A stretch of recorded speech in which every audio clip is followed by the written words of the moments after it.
히브리서에서는 예수님을 소개하면서 특별히 예수님은 대제사장과 같은 분이다 이런 말씀을 했습니다. 거의 매 장마다 이 대제사장을 이제 언급을 하죠. 그래서 당시 대제사장이 하는 역할, 또 그의 지위, 또 그가 어떤 사람이었는가를 쭉 그렇게 지금 히브리서에 소개를 합니다. 근데 마치 예수님이 그런 대제사장과 같다 하는 그런 이야기를 지금 하고 있죠. 근데 사실 예수님이 대제사장이 될 수 없는 이유는, 비유할 수 없는 이유는 당연히 예수님은 혈통적으로 아론의 자손이 아니었습니다. 유다 자손이었죠. 그리고 늘 성전에서 상주하면서 이 제사의 업무를 담당한 것도 아니었어요. 그런데 히브리서는 지금 예수님을 계속 대제사장과 같은 분이다 이렇게 이제 소개를 하고 있습니다. 그러면서 어제 8장에서 이제 구체적으로 왜 예수님이 대제사장이 되실 수 있는가 이런 얘기를 했죠. 오늘 이제 9장도 그와 연결되는 이제 그런 말씀인데요. 어제 8장을 잠깐 다시 한번 보면 8장에 첫 언약, 그리고 둘째 언약, 그리고 옛 언약, 또 새 언약에 대해서 이렇게 비교를 하는 말씀들이 이제 나왔습니다. 하나님이 모세를 통해서 주신 것은 바로 첫 번째 언약이겠죠. 그리고 옛 언약이라고 이렇게 말을 합니다. 그 옛 언약, 첫 언약을 통해서 이제 인간은 하나님을 만날 수 있는 그런 이제 은혜를 받게 되죠. 당연히 그 첫 언약의 율법은 제사에 대한 말씀이 중심입니다. 제물을 가지고 성전에 가서 그 제물을 하나님께 드림으로 죄 씻음을 받고 그리고 이제 하나님을 만날 수 있는 그런 길이 열린 것이죠. 근데 그 중심에 누가 있냐? 바로 이 제사장이 있다는 거예요. 수요예배 때도 우리 성막 말씀을 볼 때도 그런 말씀을 제가 한번 드렸는데 여러분 제사에서 제일 중요한 게 뭡니까? 제사장이라 했잖아요. 아무리 제물이 있어도 또 그리고 성전에 나와도 제사장이 없으면 어때요? 제사를 드릴 수가 없어요. 즉 하나님을 만날 수가 없습니다. 그래서 당시에 이 제사장은 어떤 자였냐? 하나님과 죄인의 중간에서 하나님을 만나게 해주는 그런 통로, 그러한 중보자가 바로 이 제사장, 대제사장이었다는 거예요. 때문에 그 구약의 이스라엘 백성들은 나중에 신약에도 당연히 성전이 있고 대제사장이 있지만 이 대제사장의 역할이라는 것은 너무나 중요했다는 것입니다. 그런데 지금 예수님이 어떤 분이라는 거예요? 마치 이런 대제사장과 같은 분이라는 거예요. 근데 겉으로 보기에는 비슷한 것 같은데 또 달라요. 뭐가 다릅니까? 예수님은 첫 번째 언약, 옛 언약이 아니라 예수님은 두 번째 언약인 새 언약으로 우리에게 가져오신 분이라는 거예요. 그래서 당시의 대제사장은 그 육신적 혈통적으로는 아론의 그러한 자손으로 대제사장이 되지만 예수님은 어떤 분이신가? 영적인 혈통, 신비의 대제사장이라고 하는 이 멜기세덱과 같은 분이었다라고 그렇게 소개를 어제 8장에서 했습니다. 여러분 지금도 예수님은 우리에게는 신비한 대제사장이 되셔서 늘 내가 하나님을 만날 때 그 중보자가 되셔서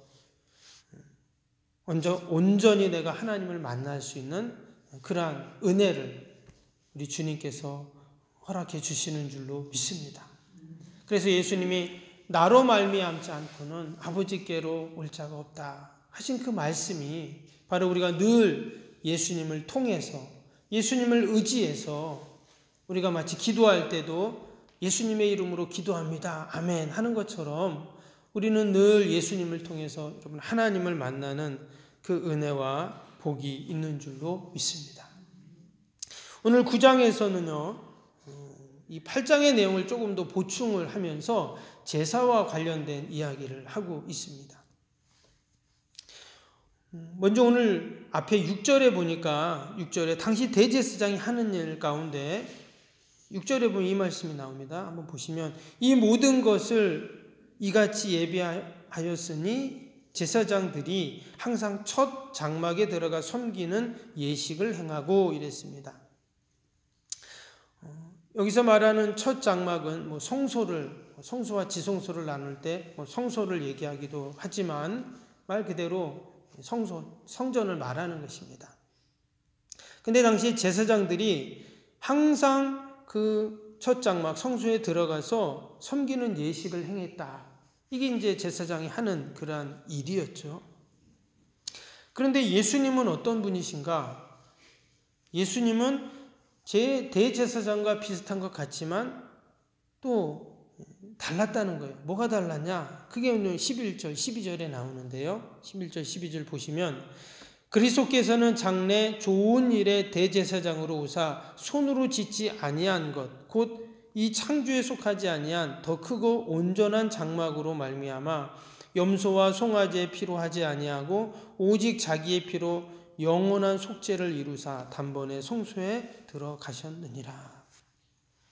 당시의 제사장들처럼 염소와 송아지의 피로 제사를 드리는 것이 아니라 예수님은 어떻다 그랬습니까? 자기의 피로 영원한 속죄를 이루사 이렇게 말씀을 했어요.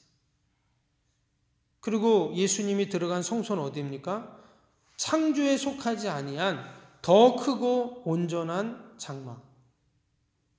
바로 더 크고 온전한 성소에 예수님이 들어가셨다 하는 말씀을 합니다. 때문에 예수님께서는 눈에 보이는 장막이 아니라 눈에 보이는 희생제물을 가져다가 그렇게 그 피를 뿌리는 제사, 그래서 하나님을 만나게 하시는 것이 아니라 영적인 성소, 그리고 예수님이 직접 자신의 몸으로 희생제물이 되셔서 예수님의 피를 흘리심으로 우리가 하나님을 만날 수 있는 이러한 놀라운 은혜를 허락해 주셨다 하는 얘기를 하는 것이죠. 여러분, 늘 우리는 예수님을 통해서 하나님을 만나고 또한 이 예배 현장 가운데 그 주님의 그 십자가 보혈의 은혜로 말미암아 그 보혈의 공로로 말미암아 우리가 하나님을 만나게 되는 줄로 믿습니다. 우리는 구약처럼 짐승을 가져다가 더 이상 제사를 드리고 하나님을 만나는 것이 아니라 이미 예수님께서 단번에 우리의 영원한 속죄를 이루셨기 때문에 우리가 그 주님의 보혈을 의지하고 늘 하나님을 만나는 여러분 그런 은혜를 우리가 누리고 있는 줄로 믿습니다. 그런데 여기서 한 가지 우리가 꼭 기억해야 할 것이 있는데 여러분 제사에서 늘 여기도 보면 이제 피의 제사를 말을 하는데 여러분 제사에 그 제물을 드릴 때 늘 피 흘림이 있게 됩니다. 그러면서 오늘 말씀해 보면 계속 피라는 단어가 계속 이제 언급이 되거든요. 그래서 18절에도 보면 이러므로 첫 언약도 피 없이 세운 것이 아니니 이런 말씀이 나왔죠. 그러면서 19절에 모세가 율법대로 모든 계명을 온 백성에 말한 후에 송아지와 염소의 피 및 물과 붉은 양털과 우슬초를 차여 두루마리 온 백성에게 뿌리며 그래서 이처럼 그리고 20절도 보세요. 이르되 이는 하나님이 너희에게 명하신 언약의 피라. 그래서 제사를 드릴 때는 늘 짐승의 피를 이렇게 뿌리죠. 그래서 마치 그 제사는 피의 제사다 이렇게도 이야기를 합니다. 그런데 이 피는요 그냥 구약의 제사 때만 드렸던 피로 끝나는 것이 아니라 예수님의 그 십자가의 보혈 그 예수님의 피와 연결이 된다는 것입니다. 그래서 기독교를 가르쳐서 피의 종교다 이렇게 말해요. 이상하네요. 유대교는 당연히 짐승을 가져다가 피를 흘리니까 피의 종교다 말할 수 있는데 아니 기독교는 그냥 와서 우리 예배드리고 찬양하고 기도하고 말씀 듣고 하는데 여기 무슨 피가 있나? 그런데 기독교는 피의 종교다. 이렇게 말을 한다는 거예요. 그 종교개혁자인 마틴 루터도 그런 말을 했어요. 깨를 틀에다 놓고 짜면 기름이 나오고 포도주를 틀에 넣고 짜면 포도즙이 나오는데 성경을 틀에 놓고 짜면 피가 나온다. 이렇게 말을 했어요. 그래서 성경의 핵심 주제, 그것은 바로 예수 그리스도의 피다라는 것입니다. 당연히 구약에서 그 제사를 드릴 때 그 제사 가운데 피를 빼놓을 수 없죠. 그런데 예수님을 이야기할 때 바로 예수님의 십자가 보혈, 예수님의 그 피를 우리는 꼭 기억해야 한다라는 것입니다. 지금 예수님이 십자가에 달리신 이유, 결국 우리를 구원하기 위해서죠. 구약의 제사장이 제사를 드리는 이유는 죄사함을 받기 위해서입니다. 죄사함을 받아야 하나님을 만날 수 있으니까. 근데 결국 십자가도 뭐냐? 결국 십자가에서 예수님이 피를 흘리시기 위해서예요. 피 흘림이 없으면 오늘 22절에 뭐라고 했습니까? 사함이 없다. 분명히 말씀했어요. 예수님의 사역의 마지막 종착역은 어디였습니까? 십자가였잖아요. 그 십자가라는 것은 결국 십자가에서 피를 흘리기 위해서였어요. 우리의 모든 죄를 사하기 위해서였습니다. 그래서 구약의 그 제사에는 늘 피가 흘렀어요. 실제로 그 고대 문헌을 보면 그 예루살렘 성전에는요, 늘 제사가 드려졌기 때문에 그 성전 근처만 가면 짐승의 그 엄청난 피 비린내가 났다고 해요. 매일같이 그 짐승을 죽이기 때문에 그 피를 양동이에 받아가지고 뿌리는데 뭐 어마어마하겠죠. 그런데 바로 예수님의 십자가가 바로 그 피 흘림의 상징이다라는 것입니다. 예수님이 십자가에서 대속의 피를 흘리지 않으셨다면 저와 여러분은 지금 이 자리에 있을 수가 없죠. 우리의 예배 아무런 의미가 없어집니다. 근데 예수님이 십자가에서 나의 죄를 사하기 위해 피를 흘리셨기 때문에 결국 우리는 이처럼 늘 하나님 앞에 담대히 나올 수 있는 은혜가 주어졌는 줄로 믿습니다. 여러분, 현대인들에게 피 이야기를 하면 어떨까요?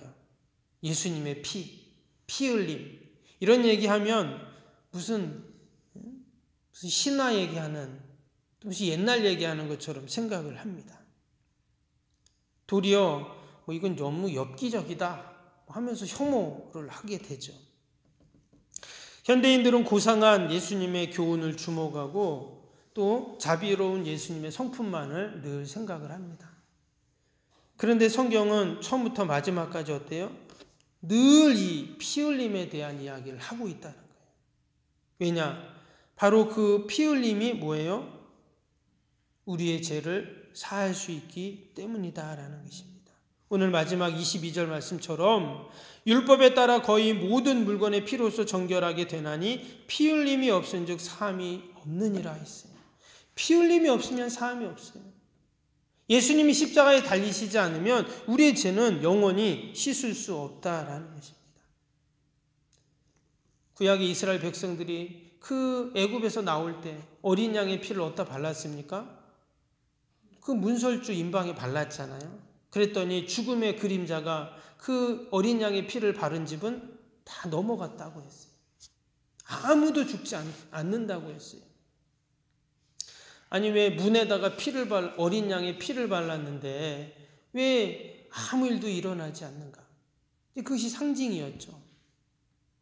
그래서 우리가 예수 그리스도의 그 보혈의 피를, 공로를 의지하지 않고는 마치 우리의 집에 또 우리의 자녀들에게 또 우리의 삶 가운데 이 예수의 피를 바르지 않으면 그 죽음의 그림자가 우리에게 다가올 수밖에 없다는 것이에요. 그래서 우리가 늘 예수님의 피를 의지하고 주님의 십자가 보혈을 의지해야 하는 이유가 바로 여기에 있다는 것이죠. 여러분, 예수 보혈의 능력이고 예수 보혈을 의지할 때 우리에게 늘 그런 하나님의 은혜와 승리가 있는 줄로 믿습니다. 뿐만 아니라 이 주님의 보혈은 우리를 성결케 하는 능력이 있어요. 14절에 보니까 하물며 영원하신 성령으로 말미암아 흠없는 자기를 하나님께 드린 그리스도의 피가 어찌 너희 양심을 죽은 행실에서 깨끗하게 하고 살아계신 하나님을 섬기게 하지 못하겠느냐. 이 말은 깨끗게 하고 온전히 하나님을 섬기게 한다 이 말이죠. 주님의 보혈이 우리를 깨끗게 하신다는 거예요. 주님의 보혈이 우리의 죄의 흔적을 깨끗하게, 죄의 찌꺼기를 깨끗하게 다 씻어버린다는 거예요. 죄로부터 자유를 얻을 수 있는 것, 주님의 십자가 보혈이죠. 죄의 권세를 이길 수 있는 것, 주님의 십자가 보혈입니다. 우리의 욕심, 교만, 욕망, 주님의 보혈이 우리를 깨끗하게, 성경에서는 그것을 거룩하게 한다 이렇게 지금 말씀을 하고 있죠. 오직 우리를 거룩에 이르게 하는 것은 주님의 보혈인 줄로 믿습니다. 오늘도 주님의 보혈 의지하고 우리가 함께 기도하시고 주님의 보혈 의지해서 오늘도 내가 처한 곳에서 하나님의 영광을 돌리는 저와 여러분이 되시기를 주님의 이름으로 축복합니다. 기도하겠습니다.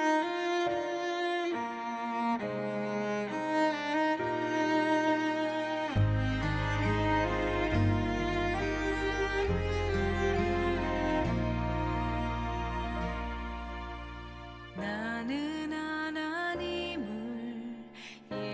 예배하는 예배자입니다.